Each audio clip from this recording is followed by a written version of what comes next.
हा कोणता दोरा घेतला? हो. साधा दोरा घेतला आहे कारण का किती जणांचे मान कापतात, पोट कापतात. तर यावेळेला आम्ही विचार केला की साधेवाले दोरे घ्यायचे आणि त्यानेच उडवायचं, जेणेकरता कोणाला हार्म होणार नाही.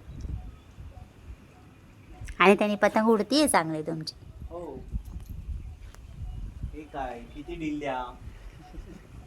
बेस्ट.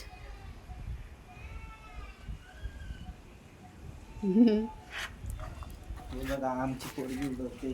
आणि हा व्हाईट वाला ते एकदम पतंग पर्यंत दिसून पण येते ना. बरोबर आहे, हाच वापरायला पाहिजे. नाहीतर किती लोकांची गळे कापले जातात गाडी चालवताना. प्रत्येक वर्षी दरवर्षी काय ना काय ऐकायलाच येते. यावेळेस पण बरेच व्हिडिओज आले, किती मुलांचे, माणसांचे, बायकांचे गळे कापलेत माझ्यामुळे. पण अडकतात. पक्ष्यांना पण ते त्रास आहे.